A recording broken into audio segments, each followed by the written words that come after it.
Every word Claude writes now carries an invisible watermark. Every word for every user worldwide. It shipped on August 14, and nobody in this profession got a vote. Hi, I'm Peter McCarroll, the AI accountant. I watch what the AI industry does to accounting practices so you don't have to.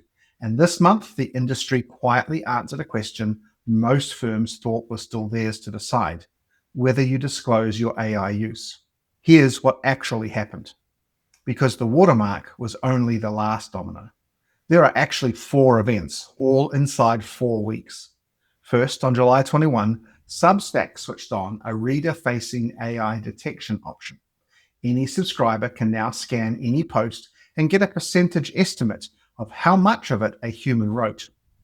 Second, in late July, LinkedIn added a report option that literally says, "seems like AI slop," and posts that get flagged are suppressed beyond the poster's own network. Third, on August the 2nd, the EU became the first major jurisdiction to make AI disclosure a legal entity, a legal duty, instead of an ethics debate. And fourth, on August 14, Anthropic announced that everything Claude writes now carries a statistical watermark, hidden in the pattern of word choices, invisible to you, but detectable by software. But not just in Europe either. Anthropic says it doesn't yet have a durable way to scope it by region, so it applies to everyone.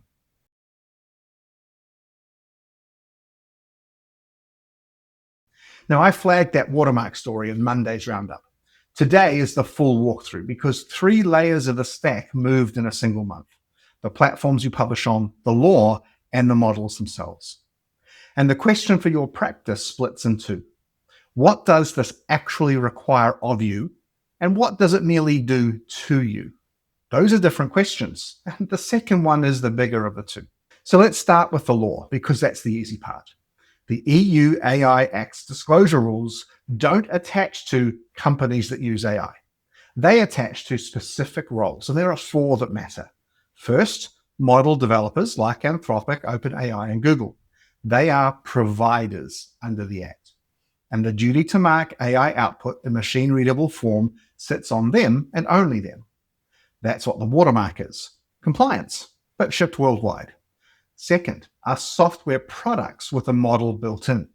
If your ledger or tax software drafts text with an AI feature, the marking duty for that feature belongs to the software company, and it doesn't matter whose model is behind it. Their problem, not yours.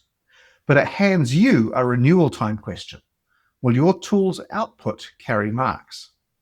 Third, firms that simply use AI in their process.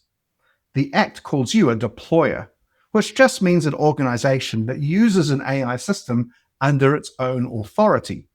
And deployers carry no marking duty at all.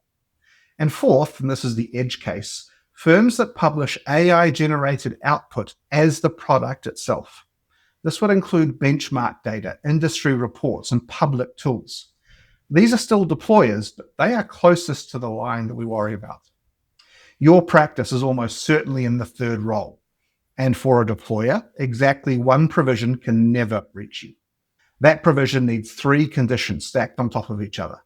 The content is published, it's published to inform the public on matters of public interest, and no exemption applies. Now, run your work through those gates. Client deliverables exit at the first. The monthly report pack, the tax return, the advisory memo, none of it is published. So none of it is in scope. No matter how much AI touched it, that's not an interpretation. It's what the text says. Your blog, your newsletter, and your LinkedIn posts, what about those? Well, they reach the second gate. But then the EU wrote in a carve-out, and I'd argue it's the most consequential sentence in the whole regime. It says no disclosure duty where the content has undergone human review or editorial control, and where a person holds editorial responsibility for that publication.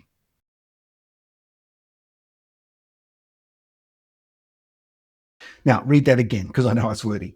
The EU's official position in operative legal text is that machine-written content is fine so long as a human reviewed it and somebody's name is on the file. That is the accountant's oldest defense. We call it the wringable neck. The human accountability clients actually pay for at partner level, written into a statute. Yes, there's a scary penalty number in the Act, up to 15 million euros or 3% of worldwide turnover. It's a number built for model developers, and it sits behind gates your work mostly never reaches. Review plus a name is your exit, and it was there the whole time. So if the law mostly can't touch you, why am I making a video about this? Because the watermark doesn't measure what anyone thinks it measures, and your work product now carries flags you can't remove. 4 instruments are pointing at your writing, and they measure 4 different things. Style classifiers guess from prose patterns, and they're known to flag genuinely human writing as AI. Watermarks record provenance, meaning which words a model produced. The EU rule tests responsibility.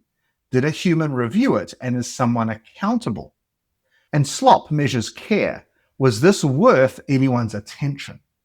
The public is about to read all 4 as one dial, but they're not one dial, and the needle points backwards.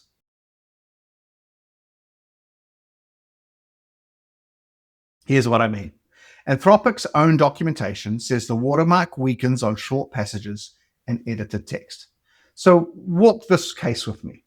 Genuine slop, lightly paraphrased by hand, sheds its watermark word by word, and it passes the slop tests clean.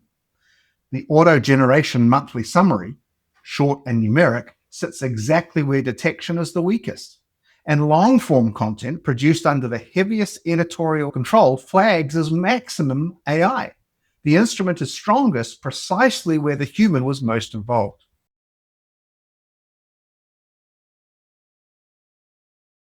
Now let me make that concrete with the most awkward example I have, this video and the article behind it. Every published word of the AI accountant is generated by Claude. I don't hand edit the text. I shape the argument, I challenge the drafts, I ask for rewrites, I kill the paragraphs that don't survive scrutiny, and I approve every word that shows. My name is on all of it. Now, under the EU rule, that's editorial control with named responsibility and therefore exempt. But under the watermark test, it's 100% machine generated and gets flagged. Both verdicts are correct. They're answering different questions, and only one of them is actually the question that matters.